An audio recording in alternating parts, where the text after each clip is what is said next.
On this episode of MythBusters, Adam and Jamie bite the bullet on an all-time classic myth. I'm told it's only going to hurt a lot. Do some people tolerate pain better than others? Ow.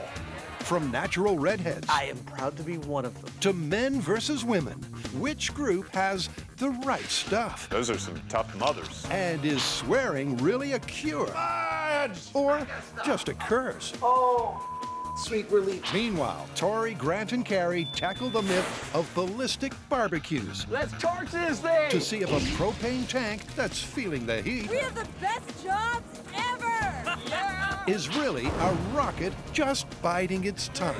2, 1.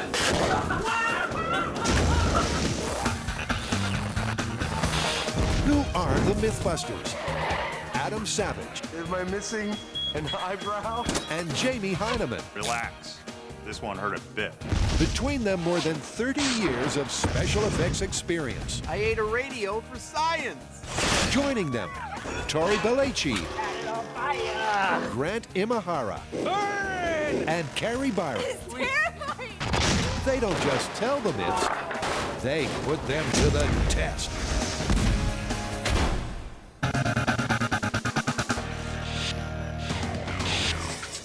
First up, a myth for the masochists.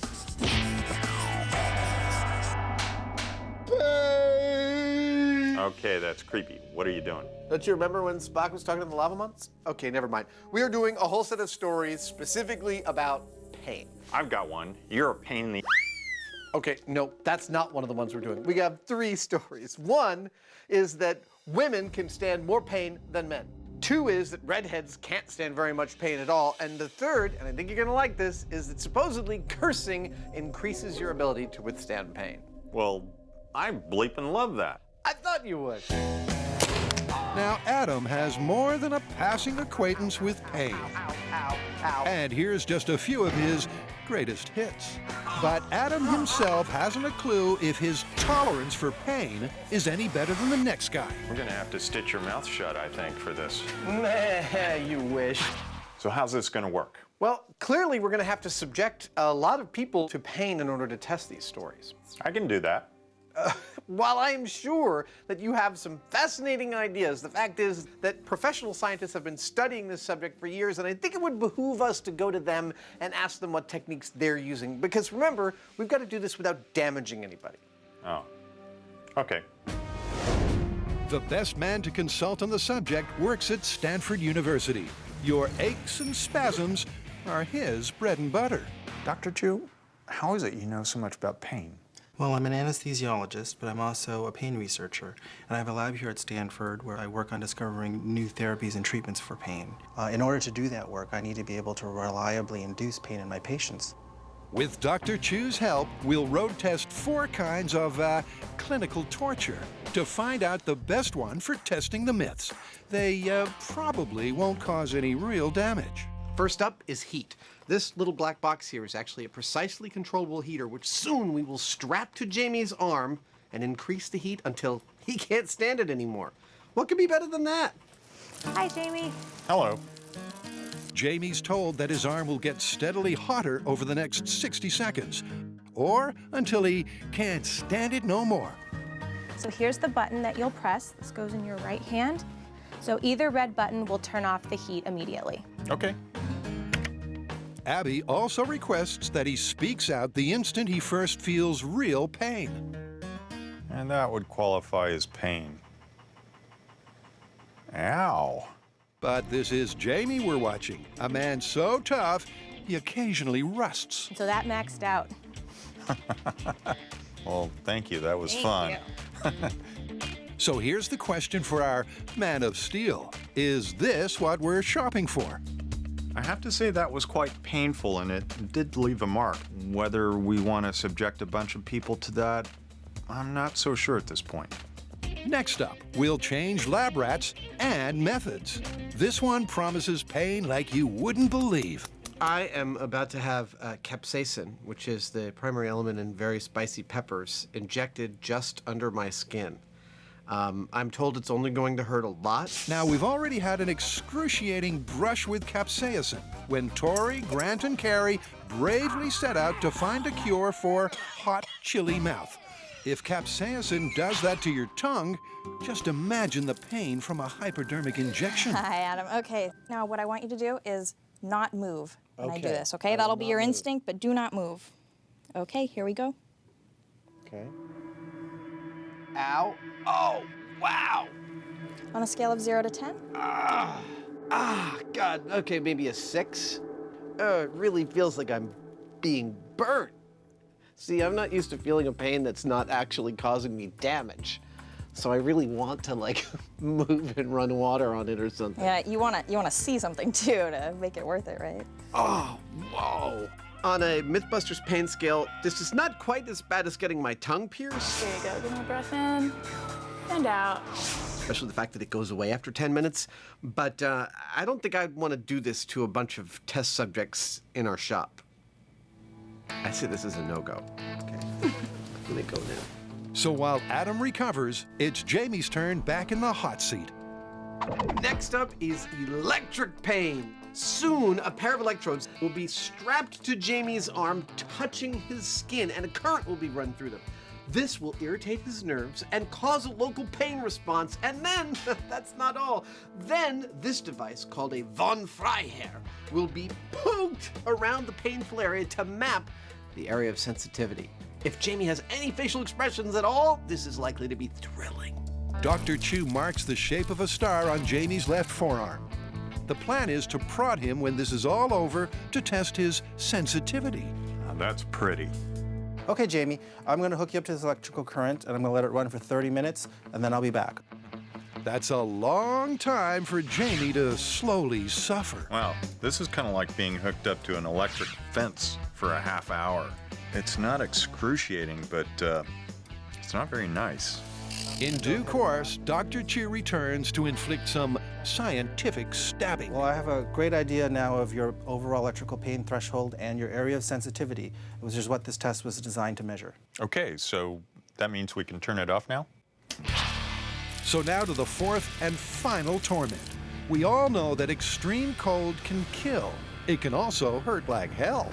Adam's going to be putting his hand all the way down into this ice bath where it's just above freezing. At first it'll feel cold, then he'll feel pain, and then when he just can't stand it anymore, he'll pull his hand out. Now this is called the cold presser test, and it's the oldest and most well-established pain induction technique used in pain research. The temperature is just above freezing. And the rules are the same as before. Just hang on as long as you can. Look, it's one thing to read about a technique like immersing your hand in ice water, and quite another to do it. And the most surprising thing, and I guess this shouldn't be surprising to me, is that it hurts. It hurts right away, and it's quite intense. Adam would like to go the distance, but it's not going to happen. Nope, here we go. That's it. Ow, that's intense. Yeah, good job. Adam lasted just 59 seconds, so we know that it hurts like the devil. After sampling 4 distinct kinds of supervised soreness, all that remains is to choose their poison. Do you feel more manly now? A little bit. Shall we recap what we learned at Stanford? I think we need to throw out chili peppers and electricity because they're designed to test sensitivity, not how much pain you can take. Okay, that leaves heat and ice. I'm going with ice because it's been around the longest and it's the most widely used. Ice it is. Well, let's start by testing whether or not women actually do have a higher pain tolerance than men. Okay. So it's gloves off between women and men to see who can outlast the deep freeze. But before we can settle this test of the toughest, the boys need to scratch build a rig that can serve up the pain and cater for comfort. To make the testing more TV friendly, Adam turns a normal kitchen clock into a giant stopwatch. Now, to operate this clock, I've rigged up a sort of electronic armrest dead man switch. So the moment you put your hand in the ice and rest your arm on the armrest, the clock starts. Then the second you lift your arm out, the clock stops. Jamie's recirculating pump should ensure the ice water stays at 1 degree Celsius for as long as the testing takes. The chill chair is ready for action. I like it. Upstairs, 25 men and 25 women literally have no idea what they're in for.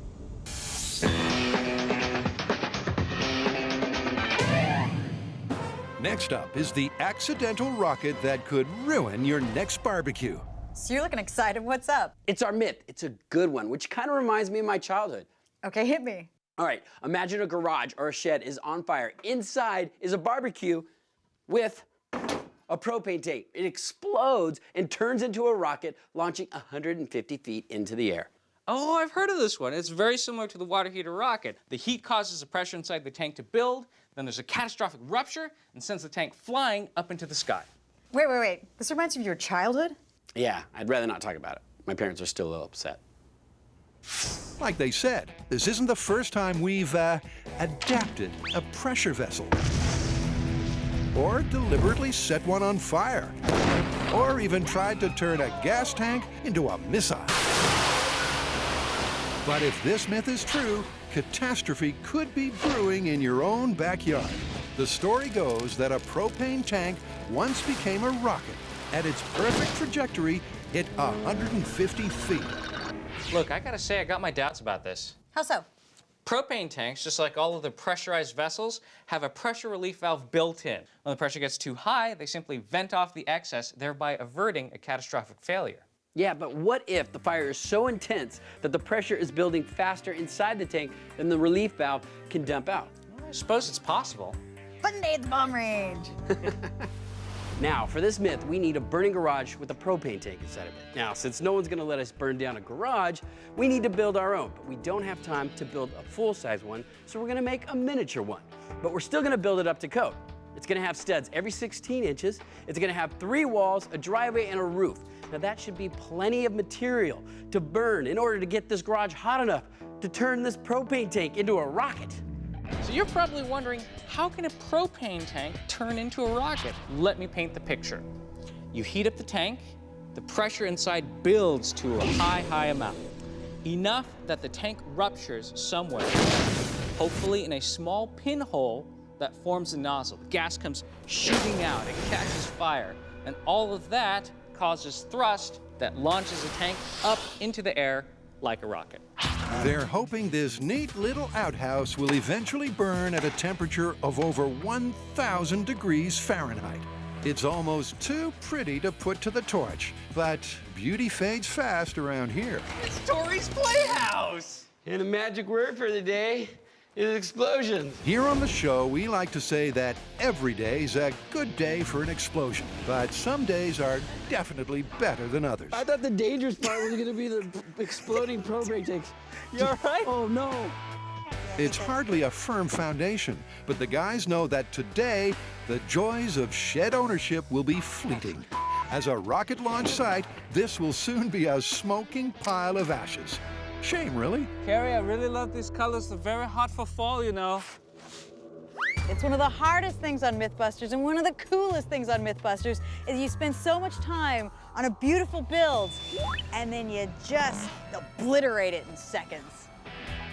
Woo! They're now ready to install the stunt barbecue and the star of the show. Hey, don't forget the propane. Came straight from my garage. But there's still some fuel to add to the fire. So this kind of looks like a lot of firewood, right? Well, it is. Because what we want is for this fire to burn long and hot. So they stack the shed with wood and charcoal, 2 common commodities that should catch fire and raise the temperature. Now, this fire is gonna get so hot that there is a good chance that this tank is gonna explode. But we want a rocket. And if the relief valve does its job, this could turn out to be nothing more than a backyard bonfire. Then again, one of the great things about MythBusters is that we're so often wrong. Now, all we have to do is set it on fire. Is this thing gonna burn? Oh yeah, it is. Is it gonna explode? It might. Is it gonna turn into a rocket? I hope so. After a liberal splash of gasoline, That ought to do it. the team shows its flair for setting a fire. All right, you guys ready? Ready? Let's torch this thing in 3, 2, 1.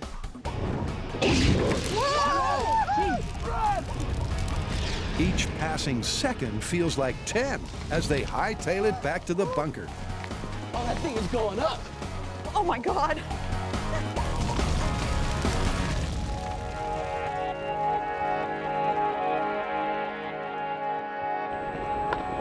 Okay. By the time they arrive, the shed's an inferno. Okay, the floor cam says 302 degrees. Look at that. It's just all white. Then, with the temperature passing 800 degrees, the safety valve finally kicks in, doing exactly what it's supposed to do. There it goes. The relief valve just broke. Look at that. It's like a flamethrower. So there she blows. And the cylinder didn't move an inch. The valve released the gas pressure faster than the tank could build it up. The important thing is that the tank did not rupture. There was no explosion, and we saw a jet of fire, but no thrust, which would make a rocket. So the shed bites the dust, but there's room for improvement. So this myth is not confirmed under normal circumstances. It looks like we're gonna have to disable the pressure relief valve to get any sort of result. Maybe we need to go back to the shop, change the circumstances to get one of these tanks to act more like a rocket. All right.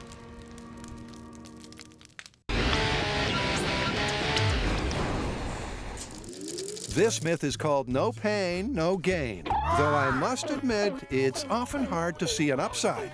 Adam and Jamie have settled on their tormentive choice, which is sticking your arm in an ice bath to see who lasts the longest. And the very first contest is men versus women. The volunteers have all been declared fit and healthy. None of them know there's a 3-minute cap on the ice dunk. In fact, they don't even know why they're here. And now it's time for women versus men, specifically the myth that women have a higher tolerance for pain than men. Why is this interesting? Well, in our society, men are viewed as strong and women are viewed as weak. And wouldn't it be lovely if the reverse were true? It sure would. And we're about to find out. Yes, I want you to keep your fingers apart so that they get as cold as possible. Okay. And hold your hand still in the bucket. You don't have to do this. Are you okay with it? I'm fine. Okay. Melissa, commence. Other than that, the instructions are much like the guys got at Stanford. Sing out when it hurts and pull out when it's all too much. That's pain. Okay. You got it? I got it. As the seconds tick by, Melissa proves more than a match for the arm-numbing pain. And you're done. You're done. We have a 3-minute safety cutoff. Excellent. You did amazing. Oh my gosh. That's a positive start for girls versus guys. But the following females fall way short of that magic mark. Now be sure to tell us whenever you start to feel pain. All right, it's starting to hurt. Okay. The next 4 contestants are much more like Adam. They all last less than a minute. Thank you very much. But some hardy souls have no trouble at all in going the distance. Okay, that's 3 minutes. Out you go. Good job. Oh my God. Good sport. We'll get you warmed up. While Adam crunches the numbers, our paramedic Sanjay is on hand to check their vitals. Are you feeling dizzy, lightheaded, anything like that? Any chest pain, shortness of breath? Okay. Continue drying your hand and come with me into this other. All right. But how can a simple tub of cold water cause so much discomfort? So how does ice water cause pain? Well, you have special receptors in your skin called nociceptors, and these are specifically to sense temperature. So when your skin temperature gets low enough, these send a signal to your spinal cord and then to your brain, and this is what you interpret as pain. Now the goal here is to get you to remove your hand before you receive any actual damage. So the tolerance testing begins for the men. And just like the women, they have no idea that this is a battle of the sexes. Go ahead. All right, keep your fingers spread. There we go. And tell us when you first experience pain. For the record, that takes just 15 seconds. Okay, I got some pain now. Okay. Half a minute later, Thomas, who looks as tough as teak, has had enough. All right then. Whew. Hurts, doesn't it? Yes, it does. Okay.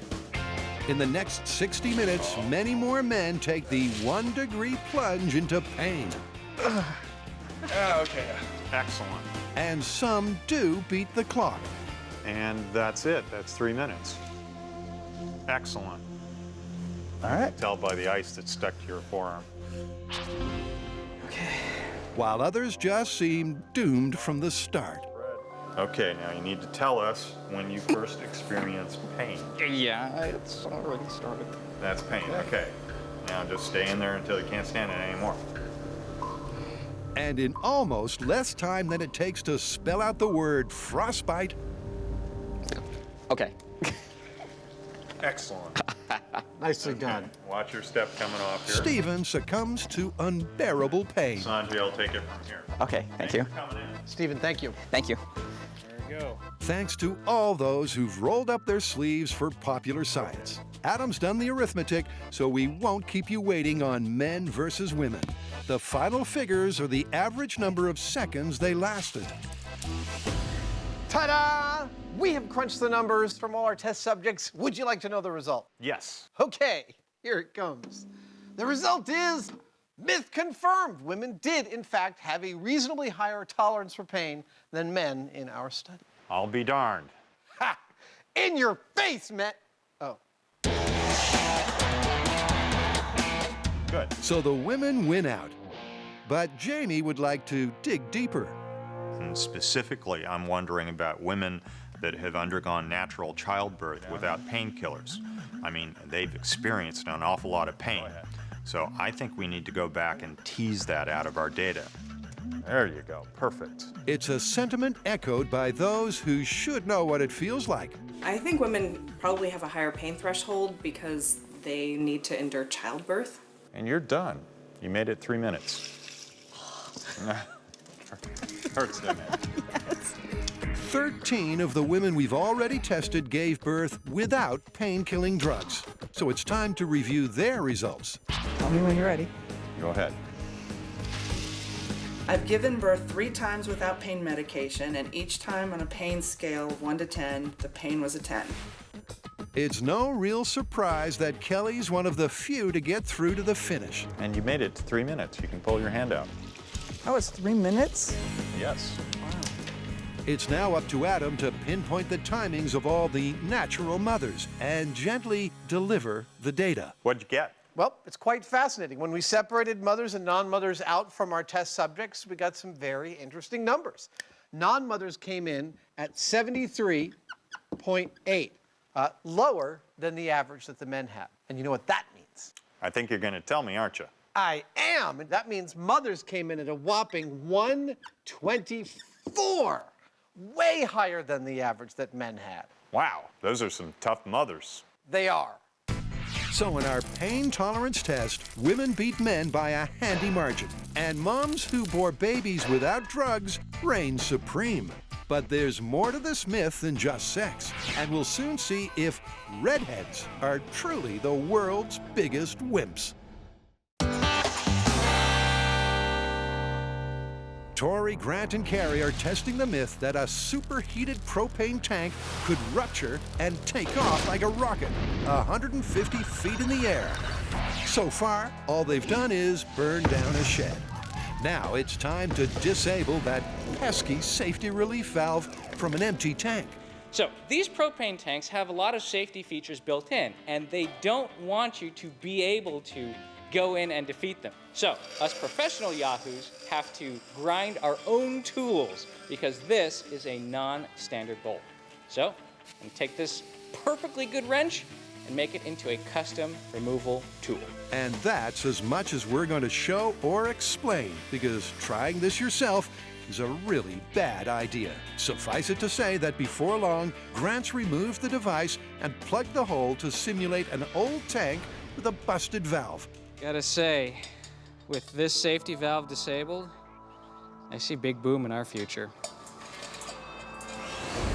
Back on the range, Tori reveals the other major modification in Plan B. Instead of burning a shed, they'll heat their blocked-up tank with a portable propane gas range. So we're setting up a burner, attaching a 20-foot hard line to that. Then to that, we're going to attach a 200-foot line down the bomb range to our feed tank. Now, just so we're all crystal clear, this feed tank pumps propane direct to the burner. so the flames stay lit. It's in no way hooked up to our canister rocket, but you can't be too careful. Okay, that's it. That's good. Now at the feed tank, we're gonna have a flashback arrestor. So if any chance of a flame coming down the line gets to our feed tank doesn't explode.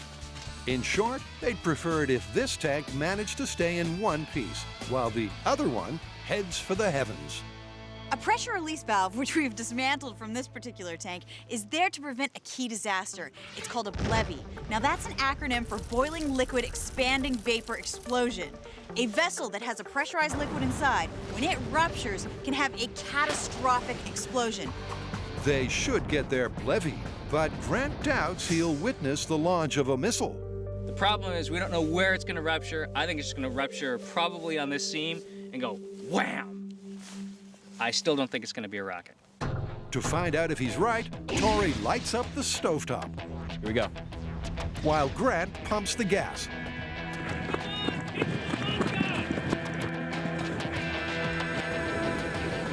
This could be big. It could be really big. It's gonna be a huge fireball. Or a really awesome rocket. Yeah, look at the bottom is blackening. And you can see the blurry heat fog right above it.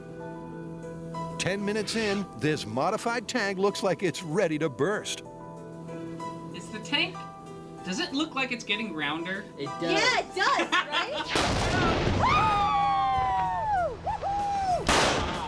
Well, that wasn't necessarily a rocket because pieces went that way, that way, that way, that way, that way, that way, that way, that way. In fact, they went every which way but vertical.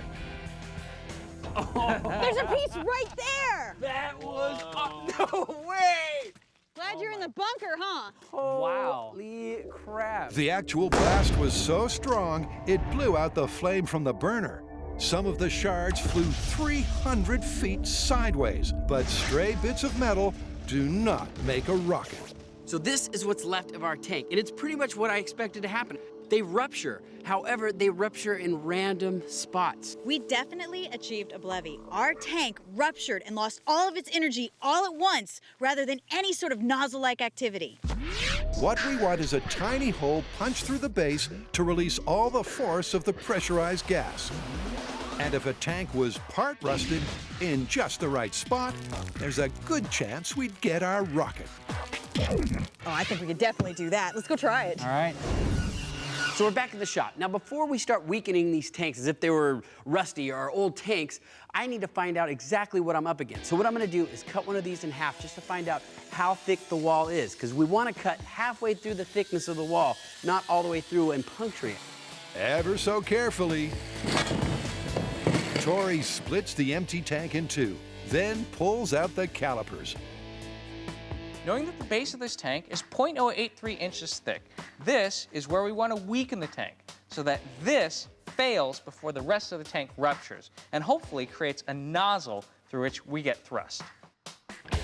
So Grant sets the drill to just half that depth, boring a divot to approximate a neglected tank that's part rusted through. Now it's time to make a rocket. All right. Yes, Out on the bomb range, well, at least it's not raining. Oh, dear. If this was NASA, they'd call off the launch. But perseverance pays off as the fog soon lifts, and hopes are high for a genuine liftoff. This should be fun.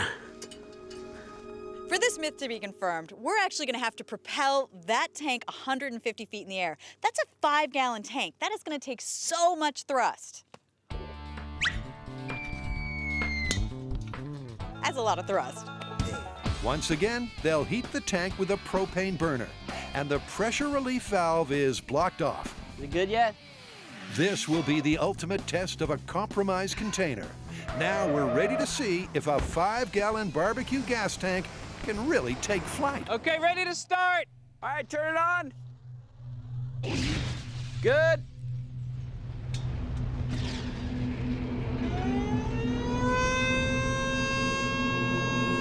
Let's see if we get a rocket. I think it's going to work this time. I'm feeling really good about this experiment. Yeah, I feel confident that weakening right on the bottom, it's in the perfect place to form a rocket nozzle. Whatever happens, it's going to be spectacular. But it's clear that they'll have to be patient. After almost 4 minutes, the tank isn't bulging like the last time. Then... Oh! I don't think that was a rocket. That was absolutely not a rocket. It just blew up. once again, the blast extinguished the burner. It's a splatter spectacular. But the myth remains vertically challenged. We got a rupture that started from the bottom. It peeled apart the tank, threw it in many different directions, but nothing looked like a rocket. Hey, Grant, look! I found a piece of the tank. All the way up there? Isn't that nuts? It's another disastrous failure to launch. But the bit that burst first went exactly to plan. And did you notice where it ruptured? I mean, exactly where we weakened the tank. Still not a rocket. But you know what, before we give up on the scenario, we used a full tank here. What if the tank in the garage was almost empty? Another explosion? Okay, I'm in. Game. All right. Grant's theory that less is more might well be the key to unleashing the power of propane. And who can say no to another explosion?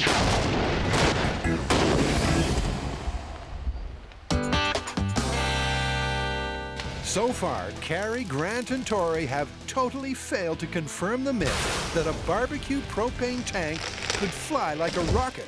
They've blocked off the relief valve, Pieces went that way, then drilled out the bottom to simulate a rusty tank. I don't think that was a rocket. But Grant thinks the key to success is to stop way short of filling the tank. Now, a nearly empty propane tank might be the key to creating a rocket.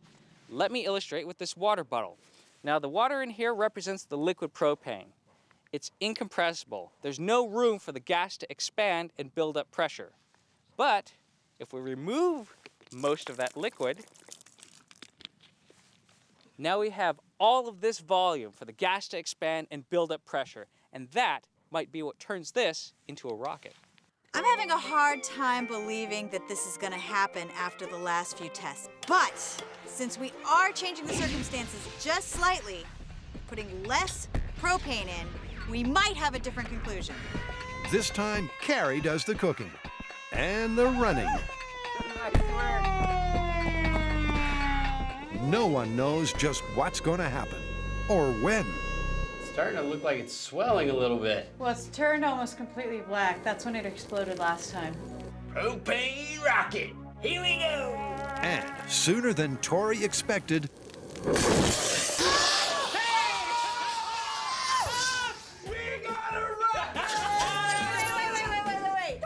That was not 150 feet in the air, and it didn't go straight up. It kind of went bing.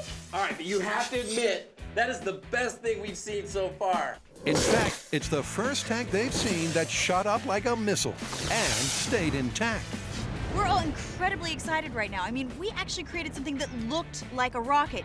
A 60-foot launch is not the 150 they wanted, but it's promising and totally spectacular. You'd be a brave man to call this one busted. It's totally plausible. I mean, it didn't make it to 150 feet, but it did look like a rocket. Yeah, this is like a lot of our myths. I mean, we have a bizarre set of circumstances that gives us a totally wild outcome, but we didn't get that 150 feet. I mean, what can we do to make that go 150 feet? Ooh. Laughter like that can only mean one thing. They will do whatever it takes to match the myth.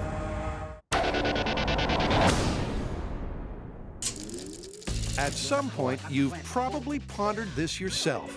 Can some of us tolerate more pain than others? Be quiet. So far, it's hardly been a case of damsels in distress. The testing shows women are clearly more stoic than men. What's next, Adam? Next is a myth that I take a little personally, and it is that redheads supposedly have a lower tolerance for pain than regular people. So once again, you get to experience pain for science, huh? No. I did my duty walking on hot coals, man. I remember it like it was yesterday. This was the time when the whole team walked the walk on hot coals, and the only one to suffer was our resident redhead. It's a common belief that redheads just can't cope with pain. So, from strawberry blondes to real carrot tops, Adams assembled a bunch of his brethren. Oh my gosh. I've never seen so many of my people in one place at one time. This is crazy. Well, it's like a traveling touring show of Brigadoon. The rules are exactly the same as for men versus women, and it already seems there's some truth to the rumor. I hate cold. Oh, good.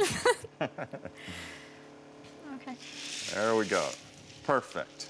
I've heard that redheads have a lower tolerance of pain, but I don't actually know a large enough sample group to confirm or deny that, so we'll see what happens today. We sure will. Done. Excellent. As 24 more women It's ridiculously cold. Isn't it? and men Whenever you're ready. All right. wave the flag for the Red-Headed Regiment. Perfect. I think it is a myth. I think we may feel it faster than other people. And now it's starting to hurt. But I think we can stand it just as well, if not better. And you made it to 3 minutes. Out you come. Brian's the first of a small batch to challenge the myth that the redheads can't take it. You made it 3 minutes. Done.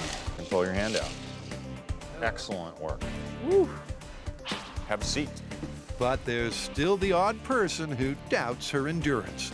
I'd rate my tolerance of pain as probably below average because I'm kind of a big baby.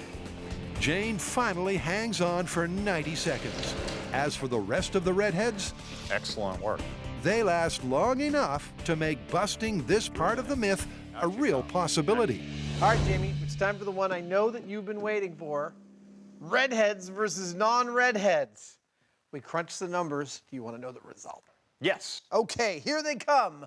The myth that redheads have a lower tolerance for pain is busted hugely. Look at the redheads. They kicked the butt of everybody else we tested. Well, those are your peeps. Are you proud? I am proud to be one of them, yes.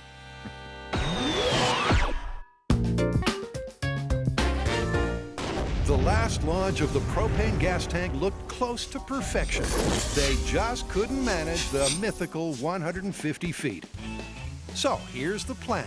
To replicate the results of the myth, Tori builds a 10-foot rocket launcher. He's also come up with a surefire way to punch out the perfect nozzle. I got a 9mm pistol. It's in a ransom rest and it's pointed at the base of our tank. Now, that ransom rest is connected to a window motor. All I need to do is run that motor. It'll pull the ransom rest lever and fire the gun. That's a whole new way to shoot a rocket. Back at the range for the very last time, Tori's rig is deployed in a matter of minutes. But the force of the bullet remains a concern. If we shoot all the way through, making 2 holes, all of that pressure is going to vent out of the second hole. So we selected a small enough caliber handgun to shoot in, but it doesn't come out. Let's hope they've guessed right. Now, we've taken everything we've learned from our previous tests and applied it to this last one in order to replicate the results of the myth.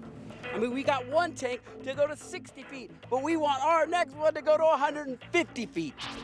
Dude, this is the best pressure tank heating, propane rocket guiding, automatic gun firing rig that we've ever built. All right, we're ready to load the gun. Do you want to light the flare? The flares are set to light the flame once Grant turns on the gas. And the gun, safely mounted below the burners, will eventually be fired remotely by Tori. This is my favorite part, replicating the results. All right, the gun's loaded. The gun's loaded. We're on our way. We have the best jobs ever!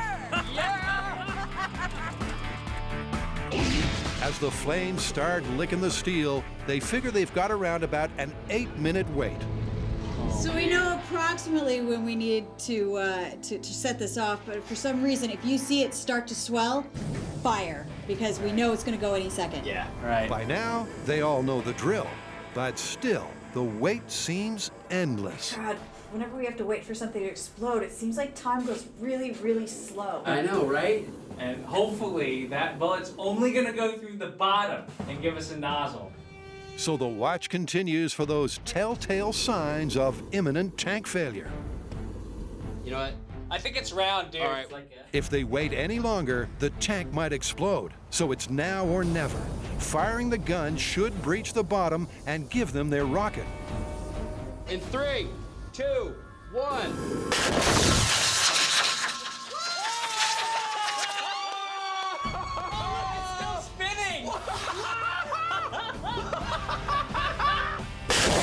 Brilliant launch, and the suspense leading up to it was just a nail biter. With a perfect 9mm nozzle and a launch tower, this really was a proper propane rocket. And if the tank had fins to keep its trajectory straight and true, well, who knows? When you take it back to the original myth, yes, we did not get the 150 feet, but we got something that really looked like a rocket. I think it's still plausible. I agree. Plausible. Plausible. Under the perfect storm of conditions, I think you could get a rocket.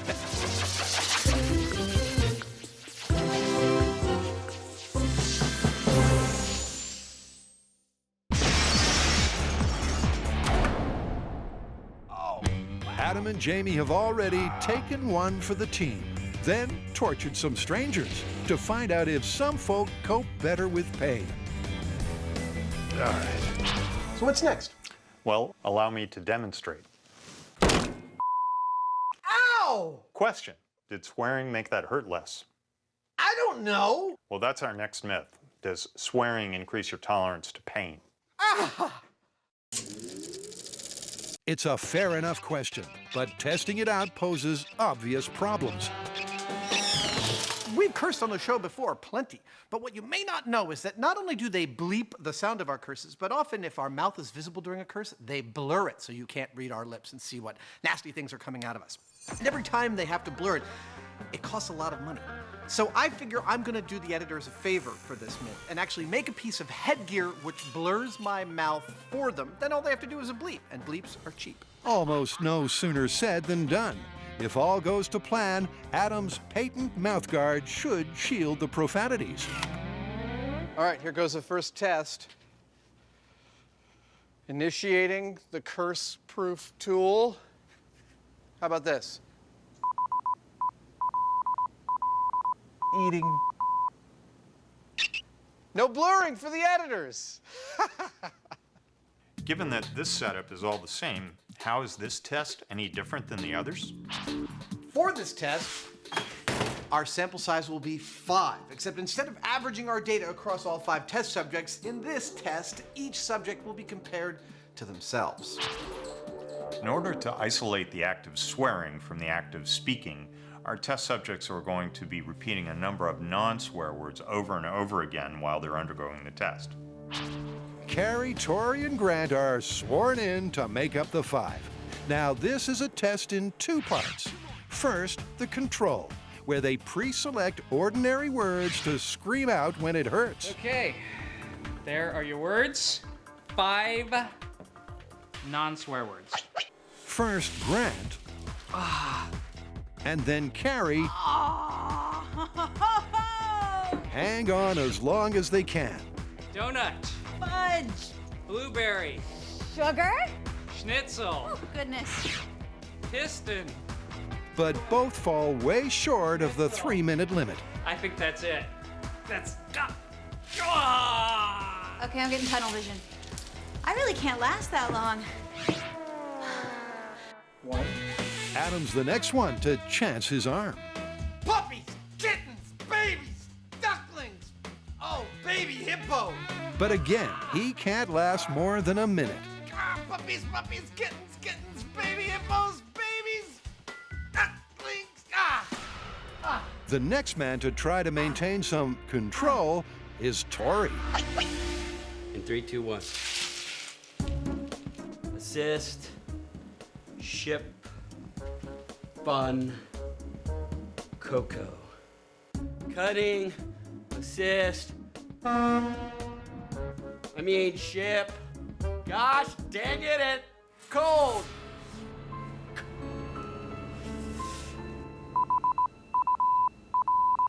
Tori's jumped the gun with his potty mouth. On a scale of 1 to 10, I think I peaked out about 15. And then he finds out he's in double trouble. Oh my God, it's completely numb. Tori, thanks for participating, but unfortunately we have to disqualify you. Why? Number one, you actually swore during the test, which is what the test is about, and you weren't supposed to swear. So you're out because of that, and you also lasted past the 3 minutes. It could have been because of the swearing. We don't know. So I'm done getting tortured, is basically what you're telling me. Yeah. But can Jamie do better? We're about to find out. Fudge! Fish! Mutton! Hassenpfeffer! My hand feels like it's on fire. But we all know Jamie's only part human.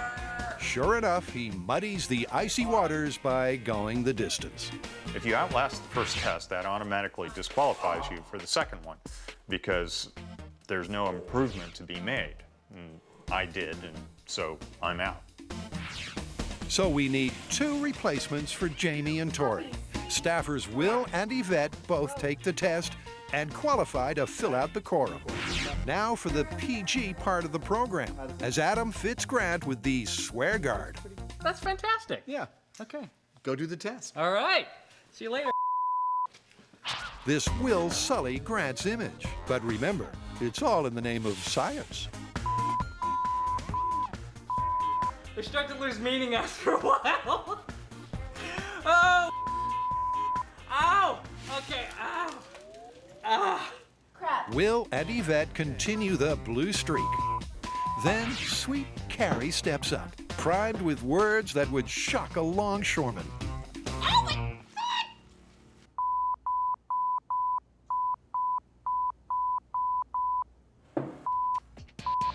It actually seems to be working as Carrie goes on to beat the clock. And the last one to hope that his mother's not watching is Adam. All right, 5 dirty words. Here they come. Now let's see if some cussing makes Adam last longer. Here we go. 3, 2, 1. All right. Oh my God.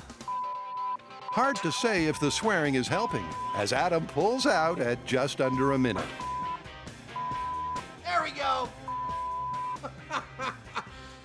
Oh, I gotta stop. Oh. Once he's tallied the timings, Jamie rolls out the stats on the swearing. Everybody was on the plus side. Indeed. And the average increase is 30%. Wow.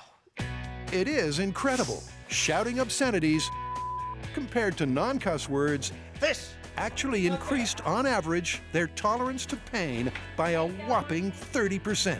But remember, kids, like we always say, don't try this at home. Oh, sweet relief. So where do we stand? Well, let's go down the list. Number 1, the myth that women have a higher pain tolerance than men. Turns out to be true. Yep. Number 2, the myth that redheads have a lower pain tolerance than regular people. Surprisingly, that's busted. And finally, the myth that cursing increases one's tolerance for pain. That would be confirmed. You know, while experiencing some of that pain may have sucked, I'm actually quite pleased with how definitive our results are. Well, you know what they say. What? No pain, no gain.